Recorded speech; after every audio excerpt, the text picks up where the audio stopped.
धान की बालियां बनते समय आपको कौन सी खाद डालनी चाहिए, कौन से पोषक तत्वों को डालना चाहिए ताकि बालियां लंबी आएँ और अधिक से अधिक बालियां और जो बालियां आ रही हैं उनके दानों का भराव भी अच्छा हो।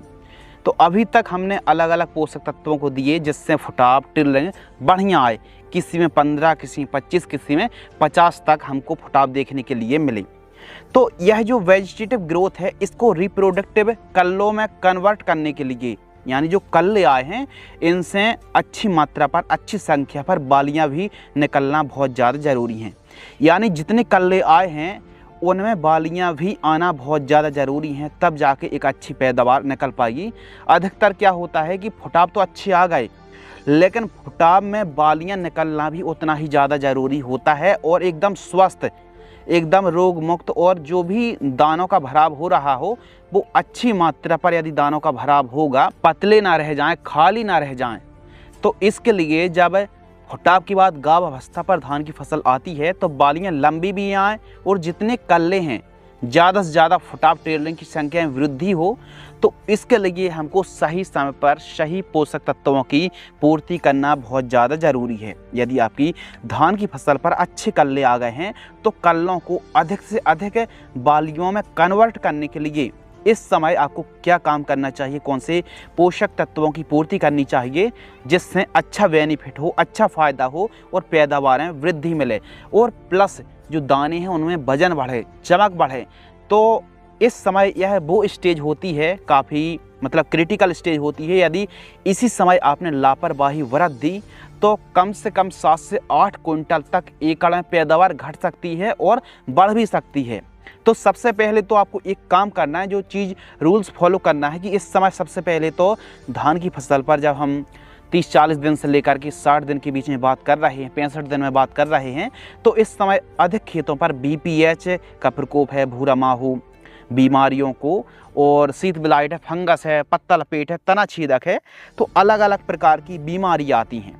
तो इनको कंट्रोल करने के लिए या तो आप इस कॉम्बिनेशन का स्प्रे कर सकते हैं जिसमें एजॉक्सिस्ट्रोबिन डिफेनकोनिजोल का कॉम्बिनेशन है, कासुगामाइसिन है, पायरीमेट्रोजाइन और डिनोफ्यूरॉन का कॉम्बिनेशन है और बोरॉन का स्प्रे आप कर सकते हैं।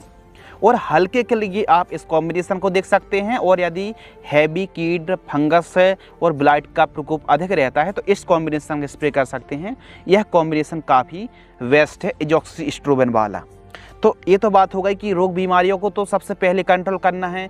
हम पोषक तत्वों की पूर्ति कर रहे हैं, पता चला शीत ब्लाइट या फिर BPH का प्रकोप है तो वैसे ही फसल बेजान हो जाएगी, कमज़ोर हो जाएगी, पीलापन है और कमज़ोर ग्रोथ भी देखने के लिए मिलने वाली है। तो इन सभी कामों को आपने कर लिया, पहले स्प्रे पर इन दवाइयों को स्प्रे भी कर दिया, लेकिन अब कौन से पोषक तत्वों की पूर्ति करें जिससे दानों की चमक बढ़े, दानों का वजन बढ़े, दाने लंबे आएँ, टेस्ट स्वाद बढ़े।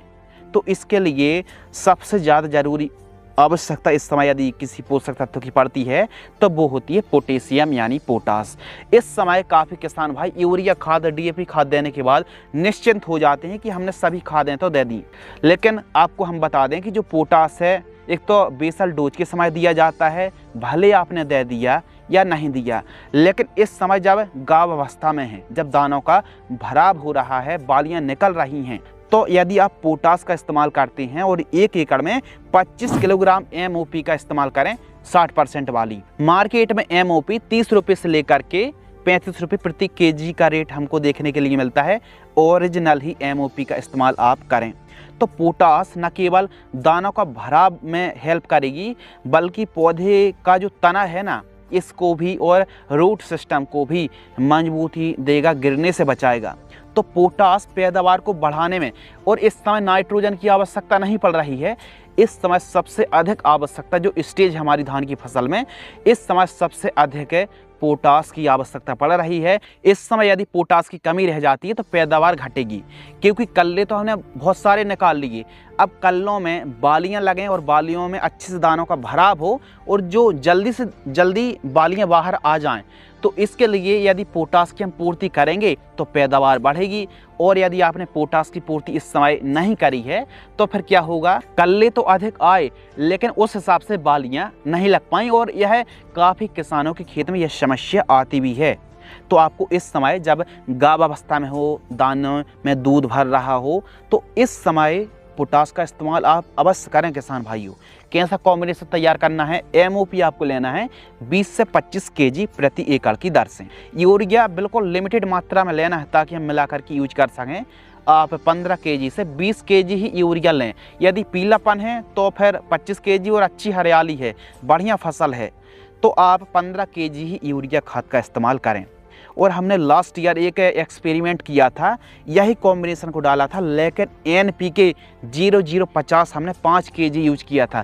अब आप बोलेंगे कि 0050 स्प्रे किया जाता है, 0050 किसानों के लिए जो ड्रिप से खेती करते हैं उनके लिए है, सब्जी किसानों के लिए है, आप सॉइल एप्लीकेशन से डलवा रहे हैं, खर्चा महंगा बता रहे हैं। लेकिन यदि आप एक बार ना NPK 0050 5 केजी, यूरिया 25 केजी और MOP 25 केजी यदि आप गाभावस्था में डालेंगे ना, तो रिजल्ट देख करके आपको मज़ा आ जाएगा। यकीन से हम कह सकते हैं कि जो 5 केजी NPK 0050 है ना, इसके रिजल्ट बहुत अच्छे मिलेंगे। और MOP का भी यूज करना है आपको।